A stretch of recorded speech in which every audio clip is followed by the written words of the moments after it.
This researcher studying disruptive behavior in children is giving a hearing test to a 6-year-old New York City boy. What's that? Duh? Just mark a line through the syllable. A hearing test to learn how his brain is developing. And, according to psychologist Gerard Bruder of Columbia University, to learn how well he is functioning with language. B. The reason language function is important for the possible later development of disruptive behavior is that kids who don't have strong language skills may be more likely to use physical, nonverbal strategies for solving their problems rather than thought-based or language-based strategies. When you breathe, these things are going to measure how deep you breathe. And the other things measure how fast your heart beats. This doesn't hurt? The child takes another test with neurobiologist Daniel Pine and child psychiatrist Christopher Williams. Good. Okay, so what we're going to do is watch this video. And This test seeks to measure how the child views social situations where something goes wrong. Will he see the actions of other children as accidental or as an intentional attack? And after you watch the short little story, what I do is I ask you things about it, so you have to pay close attention. A tendency to feel threatened is called hostile attributional bias. Response B. A person with the bias wouldn't see that it was by accident. They would only read or misinterpret the cues. As a threatening As a threatening, hostile situation needing an aggressive response. Response C. Thanks a lot. I'm going to mess up your project. What kind of response was that? Bad. Very bad or a little bad? Very bad. Very bad, okay. We take a photograph of one of those interactions, thousands of which occur during the day, during the month, and during the year of a child. And over time, the pattern of how a child's body responds to those responses and to those environmental stressors shapes how the child's body, how the child's physiology ultimately looks. Hear that? Dr. Pine didn't just say a child's behavior changes if he is threatened continually. He said his body changes, adapts for battle. This team at Columbia Presbyterian Hospital's Lowenstein Center is rare in that it includes experts from many specialties. They look at what's changing in the body and what's happening in the neighborhood to force those changes. Their latest work shows that children with aggressive or disruptive behaviors may indeed be different biologically, but it's not clear whether they're born with those differences or whether they acquire them over time through repeated exposure to stressful conditions in their families or their communities. In other words, can growing up in a place like this, the Polo Grounds Public Housing Project in New York City, reset a child's biology, make him violent, impulsive? How menacing is life here? What is going on?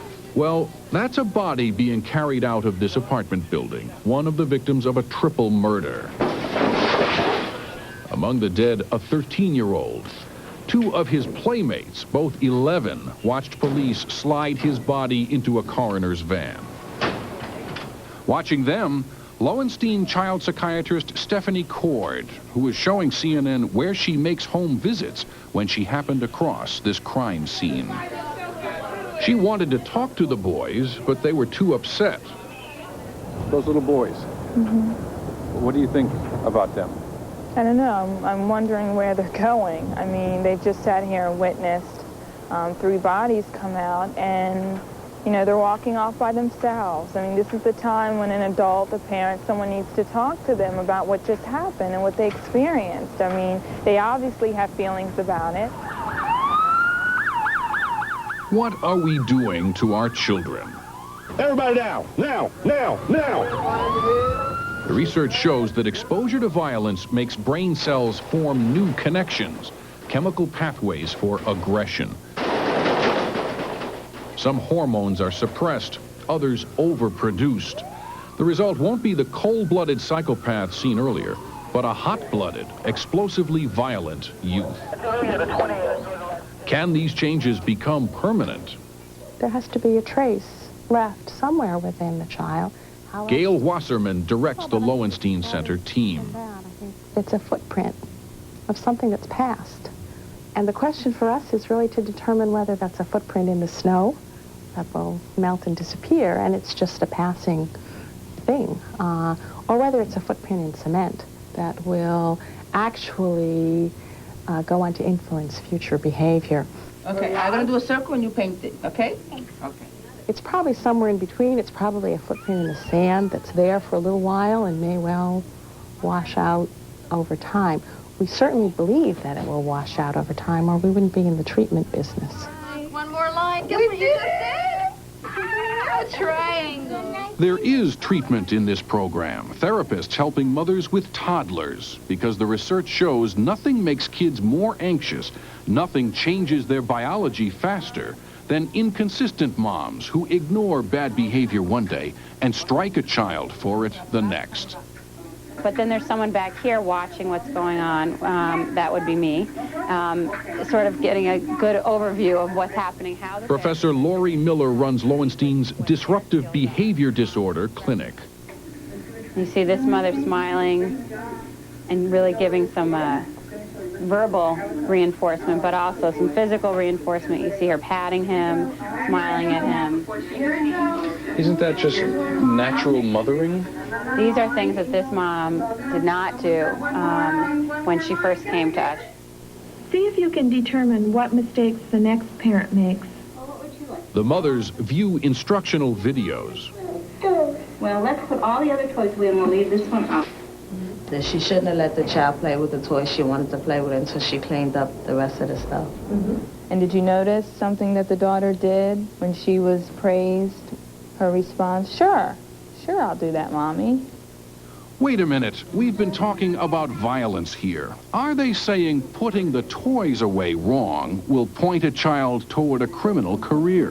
That was the last choice. If we have a program that actually changes the home environment in a way that we think will help children, we should be able to measure biological changes that go along with that.